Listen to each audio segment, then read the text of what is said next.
Hello all, welcome to the 14th session of Java fundamental tutorial. इस video में हम पढ़ेंगे ऊप्स कॉन्सेप्ट के बारे में।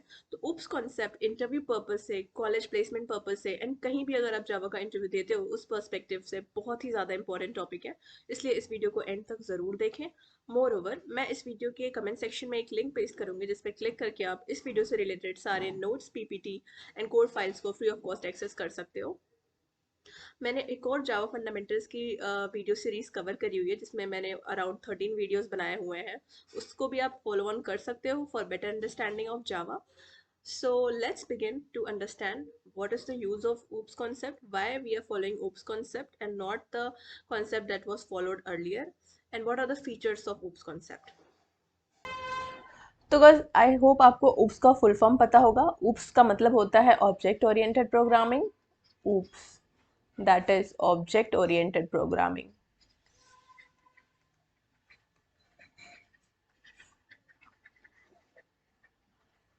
अब ऊप्स के पहले जो प्रोग्रामिंग लैंग्वेजेस, बेसिकली ऊप्स की जो लैंग्वेजेस अब आई हैं, जो कि है हमारे पास Java, Python, C hash, C plus plus, Ruby, ये सब ऊप्स कॉन्सेप्ट को फॉलो ऑन करती हैं। ऊप्स कॉन्सेप्ट से पहले हमारे पास जिस कॉन्सेप्ट की हेल्प से हम प्रोग्रामिंग करते थे वो था प्रोसीजरल प्रोग्रामिंग।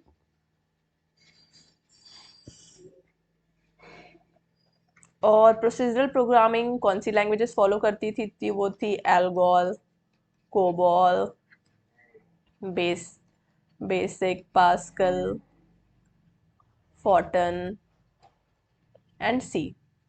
तो ये सारी लैंग्वेजेस हमारी प्रोसीजरल प्रोग्रामिंग पे बेस्ड थी, जो कि मोस्ट ऑफ द केस में आउटडेटेड हो चुकी हैं अब, क्योंकि हम फुल्ली अब ऑब्जेक्ट ओरिएंटेड प्रोग्रामिंग पे स्विच कर चुके हैं। सो लेट्स सी कि एक्चुअल में प्रोसीजरल प्रोग्रामिंग का इशू क्या था। तो सबसे पहला इशू था कि ये लेस सिक्योर था, बिकॉज इसमें डेटा हैंडलिंग का कॉन्सेप्ट नहीं था। दूसरा इशू ये था कि इसमें कोड रीयूजेबिलिटी पॉसिबल नहीं थी। Code reusability was not possible.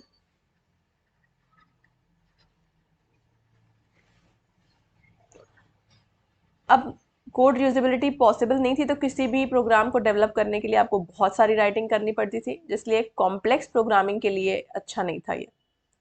Not good for complex programming.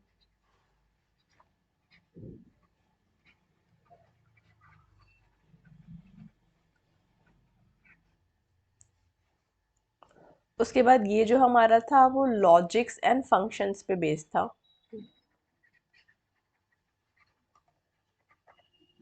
Based on logics and function. But जो हमारा ऑब्जेक्ट ओरिएंटेड प्रोग्रामिंग है वो हमारे ऑब्जेक्ट एंड डेटा पे बेस्ड होता है। तो ये कुछ मैंने रीजंस बता दिए जो कि आप लिस्ट डाउन कर सकते हो। अगर आपको किसी इंटरव्यू में ये पूछा जाए कि हमें ऊप्स की नीड क्यों पड़ी, तो इसलिए पड़ी बिकॉज जो पहले की प्रोग्रामिंग, प्रोसीजरल प्रोग्रामिंग वे था वो लेस सिक्योर था, कोड यूजेबिलिटी पॉसिबल नहीं थी, कॉम्प्लेक्स प्रोग्रामिंग के लिए अच्छा नहीं था, और वो लॉजिक्स एंड फंक्शंस पे बेस्ड था, ना कि डेटा डेटा एंड ऑपरेशंस पे। तो ये इसकी वजह से हम प्रोसीजरल प्रोग्रामिंग से ऊप्स प्रोग्रामिंग पे स्विच कर गए। अब समझते हैं कि एक्चुअल में उप्स का क्या प्रॉफिट है। तो गाइस ऑब्जेक्ट ओरिएंटेड प्रोग्रामिंग के क्या क्या प्रॉफिट हैं, क्या फीचर्स हैं, अब वो हम यहाँ पे डिस्कस करेंगे। तो ऑब्जेक्ट का मतलब क्या होता है? Data plus operation. डेटा पे अगर आप कोई ऑपरेशन कर रहे हो तो उसको हम बोलते हैं ऑब्जेक्ट। तो ऑब्जेक्ट ओरिएंटेड प्रोग्रामिंग में बेसिकली हमारी जो पूरी कोड राइटिंग होती है वो ऑब्जेक्ट के थ्रू होती है। हम एक क्लास बनाते हैं, उस क्लास में हम किसी भी ऑब्जेक्ट के बिहेवियर, स्टेट को डिफाइन करते हैं, फिर हम उस क्लास को ऑब्जेक्ट बनाते हैं और उस बिहेवियर को एक्सेस करने की कोशिश करते हैं। तो ये होती है ऑब्जेक्ट ओरिएंटेड प्रोग्रामिंग। अब ऑब्जेक्ट ओरिएंटेड प्रोग्रामिंग जो होती है वो ईजिली अंडरस्टैंडेबल होती है। अगर आप ऑब्जेक्ट ओरिएंटेड प्रोग्रामिंग लिखते हो तो सामने वाला आपके कोड को बहुत अच्छे से समझ पाएगा, और समझ पाएगा इसका मतलब ये होता है कि ये ईजी हो जाता है। सपोज आप एक डेवलपर हो, एक आप कंपनी के लिए काम कर रहे हो, तो अगर आप ईजी कोड लिखोगे तो ही तो, अगर आप इनकेस कंपनी को छोड़ के जाते हो तो आगे जो भी बंदे होंगे वो उस चीज़ को काफ़ी आसानी से समझ पाएंगे। तो इसलिए आजकल ऑब्जेक्ट ओरिएंटेड प्रोग्रामिंग की ही डिमांड है, बिकॉज ये ईजिली अंडरस्टैंडेबल होता है, तो ये डिपेंडेंसी नहीं क्रिएट करता है प्रोग्रामर के ऊपर। अब हम देख लेते हैं कि इसके क्या बेनिफिट्स हैं ऑब्जेक्ट ओरिएंटेड प्रोग्रामिंग के। तो ट्रबल शूटिंग बहुत ईजी हो जाती है, बिकॉज हमें जो कोड होता है वो समझ में आता है अच्छे से, तो हम ट्रबल शूट कर पाते हैं अगर कोई भी हमें इशू आ रहा है, तो ट्रबल शूटिंग इज़ ईजी।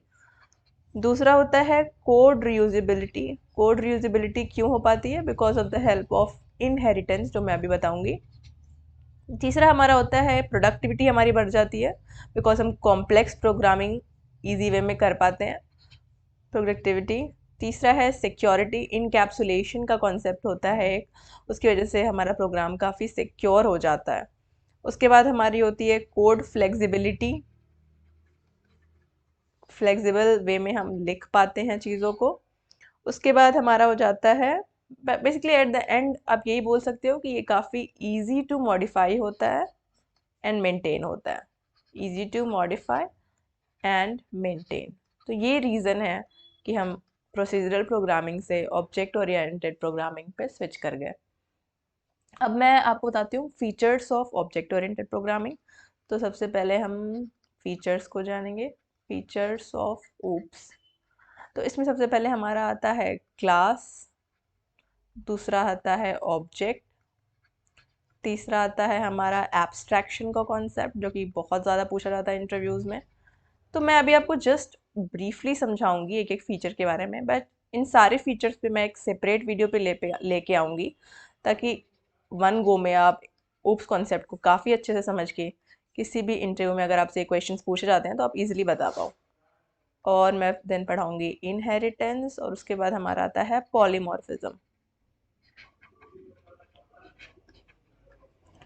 तो सबसे पहले अगर हम समझें क्लास के बारे में, तो ये एक रियल वर्ल्ड एंटिटी को रिप्रेजेंट करती है और ये ब्लूप्रिंट होती है हमारे ऑब्जेक्ट्स को। रियल वर्ल्ड एंटिटी का मतलब ऑब्जेक्ट क्या होता है कि अब जैसे जो क्लास होती है ना, वो टेम्पलेट होती है जिसको यूज़ करके हम ऑब्जेक्ट्स बनाते हैं।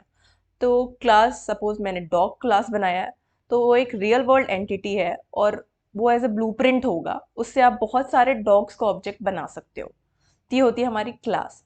अब ऑब्जेक्ट क्या होता है कि object has identity, behaviour and a state. Object वो होता है जिसकी कुछ आइडेंटिटी होती है, कुछ बिहेवियर होता है और कुछ उसका स्टेट होता है। और हम बहुत सारे ऑब्जेक्ट्स बना सकते हैं एक क्लास का यूज करके। तो मैं लिख देती हूँ it is a blue print, it is a blue print for all the objects. और जो हमारा ऑब्जेक्ट होता है वो होता है, object has identity, behaviour and state, and we can make as many objects we want from a particular class. ये होता है हमारा ऑब्जेक्ट का डेफिनेशन। अब आते हैं हम अपने एब्स्ट्रैक्शन पे। तो एब्स्ट्रैक्शन क्या होता है? एब्स्ट्रैक्शन ये कॉन्सेप्ट होता है कि हम इंटरनल डिटेल्स को हाइड कर लेते हैं। जैसे अगर आप कोई फ़ोन यूज़ करते हो, suppose let's make take a new page, वहाँ पे मैं समझाने की कोशिश करती हूँ। तो मैं समझा रही थी आपको एब्स्ट्रैक्शन। तो सपोज आपने कोई फ़ोन लिया हुआ है, तो फ़ोन में बहुत सारे फीचर्स होते हैं, जैसे कैमरा हो गया, आप इंटरनेट यूज़ कर पाते हो, किसी को मैसेज कर पाते हो, लेकिन आप ये तो नहीं देख पाते हो कि उसमें किस तरीके से सारी चीज़ें होती हैं, क्योंकि वो हाइडेड है। अगर कल को मैं ये देख पाती कि ये सारी चीज़ें कैसे होती हैं, तो मैं भी फ़ोन बनाना शुरू कर देती। तो ये रिक्वायरमेंट होती है डेटा हाइडिंग की। तो एब्स्ट्रैक्शन जो होता है वो इंटरनल डिटेल्स को हाइड कर लेता है और सिंपल रिप्रेजेंटेशन करता है। इंटरनल डिटेल्स को हाइड कर लेता है और सिंपल रिप्रेजेंटेशन करता है। तो बेसिकली एब्स्ट्रैक्शन होता है concept of hiding the internal details of a functionality and providing simple representation and providing simple representation। अब जब आगे मैं पढ़ाऊंगी तो मैं देखूंगी, बताऊंगी आपको कि एब्स्ट्रैक्शन हम कैसे अचीव कर सकते हैं by using abstract class and interface. Abstract class का यूज करके एंड इंटरफेस का यूज करके हम एब्स्ट्रैक्शन को अचीव कर सकते हैं। तो ये हमारा हो गया एब्स्ट्रैक्शन के बारे में। अब हमारा नेक्स्ट कॉन्सेप्ट है इनकैप्सुलेशन। तो आपको इनकैप्सुलेशन नाम से ही समझ में आ रहा होगा, कुछ कैप्सूल जैसा। कैप्सूल मतलब उसमें जो चीज़ें होंगी वो प्रोटेक्टेड होंगी, बाहर के वर्ल्ड उसको इजीली एक्सेस नहीं कर पाएगा। तो इसका मतलब होता है process of binding object state and behaviour in a single entity called class. तो इसका मतलब ये होता है कि जो क्लास ये आप बनाते हो वो उसको हम इनकैप्सुलेशन होते हैं। अगर आप कोई क्लास बना रहे हो तो आप इनकैप्सुलेशन कर रहे हो। और ये क्या होता है इसमें कि हम इसकी वजह इनकैप्सुलेशन की वजह से हम एक्सेस को मॉडिफाई कर सकते हैं। जैसे सपोज मैंने क्लास बनाई है तो मैं उस क्लास को पब्लिक पे भी दे सकती हूँ एक्सेस, और अपने तरीके से मॉडिफाई करके उसको प्राइवेट प्रोटेक्टेड भी बना सकती हूँ। तो इनकैप्सुलेशन की वजह से हमें काफ़ी ज़्यादा सिक्योरिटी प्रोवाइड होती है और हम कोड की रीयूजेबिलिटी को अचीव कर पाते हैं विदाउट कॉम्प्रोमाइजिंग सिक्योरिटी। तो सबसे पहले क्या क्या प्रॉफिट्स होते हैं वो लिख लेते हैं। we can modify the access, कि कौन क्या एक्सेस कर सकता है उसको मॉडिफाई कर लेते हैं। we are creating class, that means we are doing encapsulation. we are creating class, that means we are doing encapsulation. क्यों ऐसा क्यों मैं बोल रही हूँ? बिकॉज क्लास के अंदर आप इनकैप्सुलेट करते हो फील्ड्स को, मेथड्स को, इन सारी चीज़ों को आप एक सिंगल एंटिटी में रखते हो जो कि क्लास होता है। तो उनको आप सिक्योर कर रहे हो फ्रॉम आउटसाइड वर्ल्ड। इसलिए जब आप क्लास भी बनाते हो तो उसको हम इनकैप्सुलेशन करना ही बोलते हैं। उसके बाद हमारा आता है कि ये रीयूजेबिलिटी ऑफ कोड को सपोर्ट करता है। Reusability of code without compromising security, without compromising security. तो ये हो गया हमारा इनकैप्सुलेशन। मतलब एक कैप्सूल होती है, उसमें आप किसी भी ऑब्जेक्ट के स्टेट, बिहेवियर को इनकैप्सुलेट करके रख लेते हो। तो अब हमने इनकैप्सुलेशन भी समझ लिया, अब हम आते हैं पॉलीमॉर्फिज्म।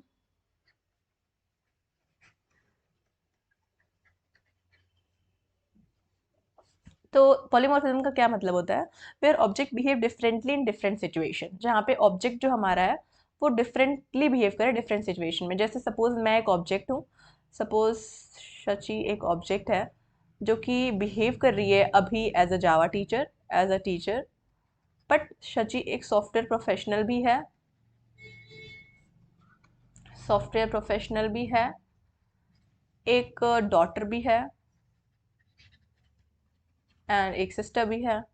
तो शची जो ऑब्जेक्ट है उसके बहुत सारे फॉर्म्स हैं। तो पॉलीमॉर्फिज्म बेसिकली यही होता है, where object behave differently in different situation. अब मैं टीचर की तरह तो बिहेव नहीं कर सकती ना सिस्टर के रोल में, तो वही मेरा बिहेवियर सिचुएशन पे डिपेंड कर रहा है and I can behave differently. तो मैं मल्टीपल फॉर्म्स ले सकती हूँ, और कोई भी ऑब्जेक्ट जब मल्टीपल फॉर्म्स ले पाता है तो उसको हम बोलते हैं पॉलीमॉर्फिज्म। ठीक है, आई होप ये समझ में आ रहा होगा कि पॉलीमॉर्फिज्म क्या है। एक और अच्छा एग्जांपल ये होता है कि सपोज जावा में आप देखते होगे कि प्लस का यूज़ हम करते हैं कॉन्कैटिनेशन के लिए भी। कॉन्कैटिनेशन मतलब होता है जोड़ने के लिए, और प्लस का यूज़ हम करते हैं एडिशन में भी। तो मतलब प्लस एक है बट इसके दो टास्क हैं, दो रिप्रेजेंटेशंस हैं, तो इसको हम बोलते हैं polymorphism. One object many forms, simply आप ये लिख सकते हो, one object and many forms.